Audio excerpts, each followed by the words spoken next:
नमस्कार दोस्तों, एक बार फिर से आप लोग का बहुत बहुत स्वागत है हमारे ऑफिशियल यूट्यूब चैनल अविजन एसएससी बैंक एग्जाम्स पे। मैं हूं आप लोग के साथ उर्वशी सिंह जी। और आज का जो हमारा टॉपिक ऑफ डिस्कशन दोस्तों रहने वाला है वो रहने वाला है top 10 current affairs based on 23 अप्रैल 2022। आशा करते हैं कि आप लोग सब लोग घरों में बिल्कुल अच्छे होंगे, सुरक्षित होंगे। सेशन को स्टार्ट करने से पहले दोस्तों मेरी आप लोगों से एक छोटी सी रिक्वेस्ट रहेगी कि जो भी हमारे चैनल पर नया जुड़ा है या फिर वीडियोस को पहली बार देख रहा है, make sure that you hit the subscribe button. Also don't forget to press the bell icon. Also share this video with your friends as well।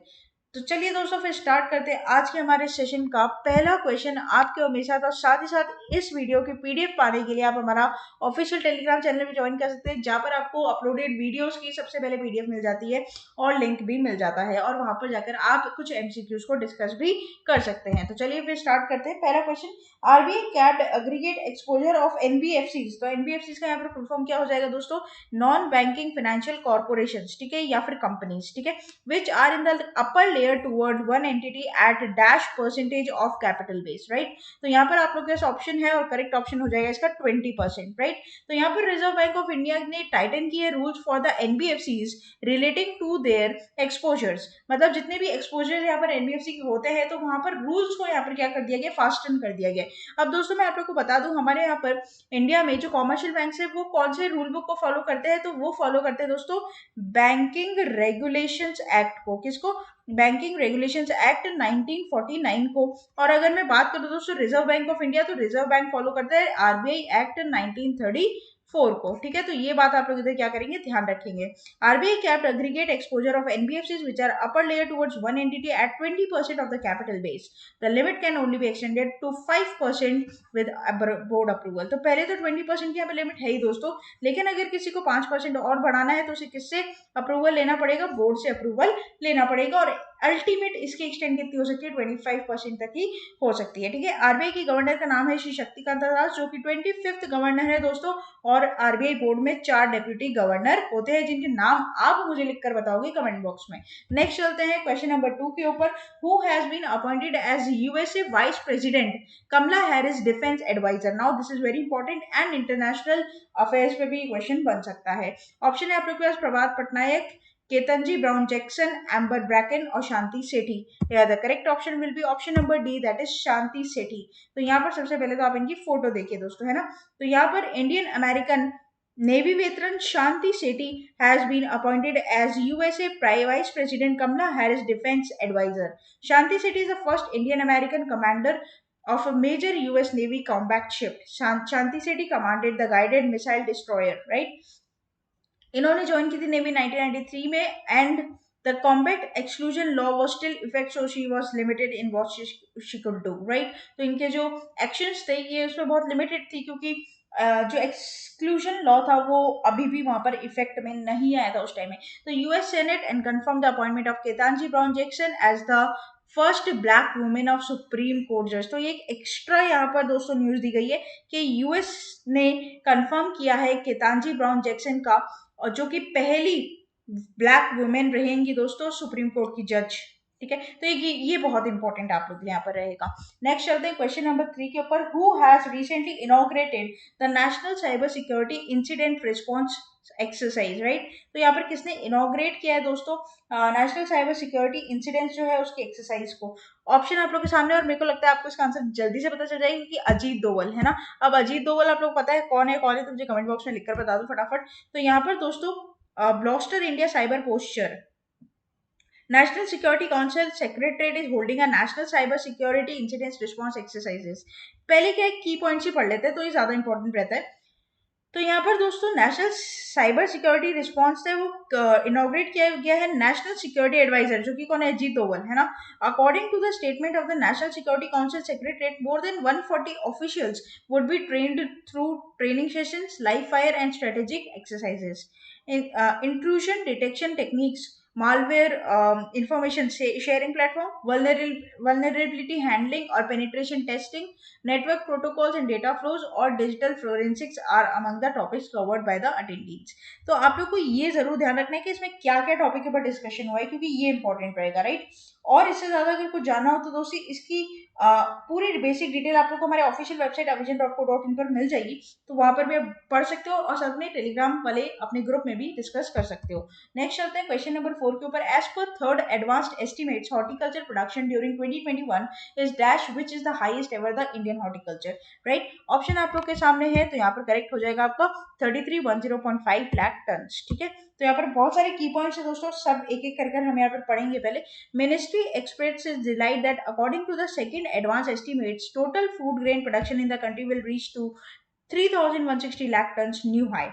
पहला point, the production of pulses and oil seeds will be like this and this respectively. तो यहाँ पर दाल का और oil seeds का जो production है वो रिस्पेक्टिवली इतने लाख टन में जाएगा। Horticulture production is expected to reach at 3310.5 lakh tons in 2021 which is ever greatest level for India horticulture, right। तो ये एक इंपॉर्टेंट पॉइंट यहाँ पर बन जाता है। Minister added that the centre and states will collaborate to secure the availability of herbicides and seeds lowering farmers input prices. तो यहाँ पर फर्टिलाइजर पेस्टिसाइड्स क्या लोअर प्राइसेस पे मिलेंगे ताकि फार्मर्स क्या कर सके, उसको अफोर्ड कर सके। He argued that the method of the replacing urea with nano urea should be developed, and he stated that the government would continue to prioritize the natural and organic agriculture।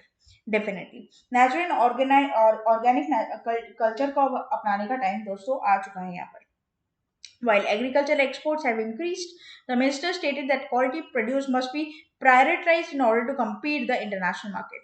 अब दोस्तों क्या हो रहा है, export बहुत ज्यादा हो रहा है हमारी ग्रेन्स का, तो यहाँ पर क्वालिटी बहुत मायने रखती है ताकि बाहर जाकर ना दूसरे इंटरनेशनल क्रॉप्स के साथ जंग लड़ी जा सके। ऐसा नहीं हो कि इंडियन क्रॉप्स यहाँ पर कम पड़ जाए, तो इसलिए इसकी क्वालिटी को मेंटेन रखना जरूरी है ताकि फार्मर्स और एक्सपोर्टर्स दोनों को बेनिफिट यहाँ पर हो, है ना। तो नेक्स्ट चलते हैं क्वेश्चन नंबर 5 के ऊपर। Who among the following has been appointed as a MD and CEO of Digit insurance, right. Option आप लोगों के सामने करेक्ट हो जाएगा जसलीन कोहली। पहले तो आप इनकी फोटो देख लीजिए दोस्तों, है ना। तो Digit insurance has appointed Jasleen Kohli as company's new managing director and chief executive officer.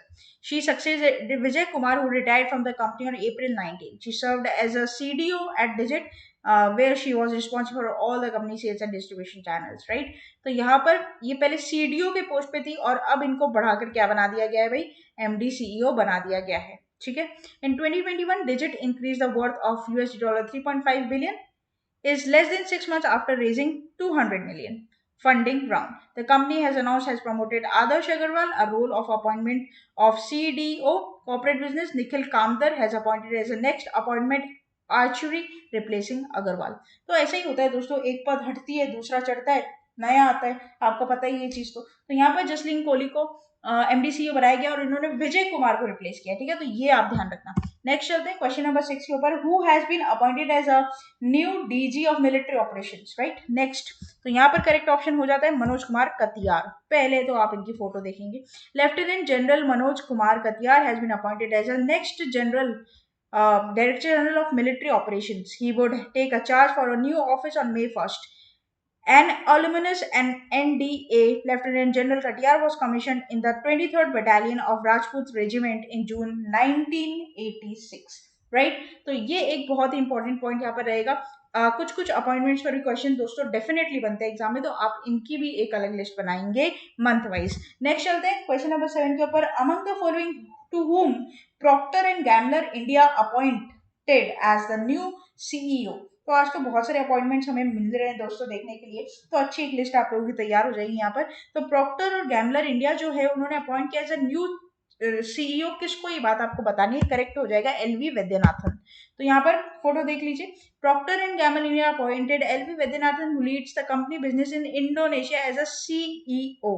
He takes from the Madhusudan Gopalan which will move to new role as a parent company, where Vaidyanathan takes the CEO from July 1st 2022, right. तो ये एक important point यहाँ पर रहेगा। Next चलते हैं question number 8 के ऊपर। Reserve Bank of India has imposed a monetary penalty of rupees dash on Manappuram Finance Limited for non-compliance of KYC. Now very very important, Manappuram gold loan, या आपने सुना होगा मनप्पुरम फाइनेंस लिमिटेड, जो कि एक NBFC है, राइट, शेडो बैंकिंग के ऊपर काम करती है। वहां पर मॉनेटरी पेनल्टी लगाई गई है किसके द्वारा, रिजर्व बैंक ऑफ इंडिया के द्वारा। क्योंकि स्टार्टिंग में मैंने आपको बताया था रिजर्व बैंक ऑफ इंडिया क्या काम करती है, मॉनिटर करती है कि अपने रूल बुक को सब लोग फॉलो कर रहे हैं कि नहीं, बैंकिंग रेगुलेशंस एक्ट को फॉलो कर रहे हैं कि नहीं, ठीक है। तो यहाँ पर फाइनेंस लिमिटेड कंपनी जो है आपकी मनप्पुरम, उसने केवाईसी में कुछ यहाँ पर क्या किया है दोस्तों, प्रॉब्लम क्रिएट की है, केवाईसी ढंग से की नहीं है या फिर कुछ ऐसी रूल को वायलेट किया है, तो यहाँ पर कितने रुपए का पेनल्टी यहाँ पर लगाया है रिजर्व बैंक ऑफ इंडिया ने पूछता है आपसे। करेक्ट हो जाएगा 17.63 लाख, राइट। बहुत सारी न्यूज है हमारे पास यहाँ पर, पूरी एक एक करके पढ़ते हैं। तो यहाँ पर दोस्तों की पॉइंट पढ़ते हैं पहले तो। Manappuram finance limited has fined 17,63,965 by the Reserve Bank of India for failing to comply with certain provisions of Master Direction on issuance and operation prepaid payments instruments, right। तो यहाँ पर हमें ये पॉइंट बता दिया गया है कि क्यों, किस रीजन की वजह से यहाँ पे पेनल्टी लगाई गई है, ठीक है। अच्छा, नेक्स्ट चलते हैं। This action is based on the regulatory compliances issues and is not meant to judgement on the validity of any transaction for the agreement of the organisation has with the consumers. तो basically यहाँ पर दोस्तों regulatory compliance मतलब यहाँ पर rules को लेकर ये पेनल्टी लगाई गई है, किसी भी तरह की ट्रांजेक्शन से इसका कोई लेना देना नहीं है, मतलब कोई घपलाबाजी तो यहाँ पर नहीं है।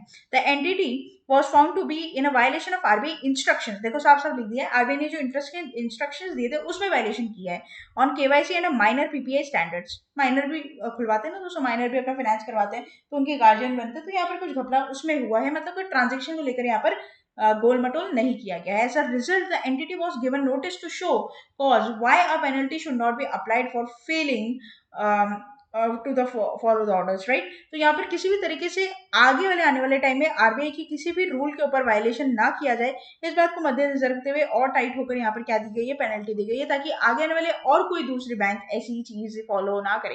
बैंक बोलना गलत होगा, एनबीएफसी बोलना सही होगा, ठीक है। तो ये बात आप लोगों को ध्यान रखना है। यहाँ पे अमाउंट जो है फंड आउटले, ये एक इंपॉर्टेंट पार्ट यहाँ पर प्ले करेगा। नेक्स्ट चलते हैं क्वेश्चन नंबर 9 के ऊपर। World Earth Day also known as International Mother Earth Day is celebrated on every year on which day, right।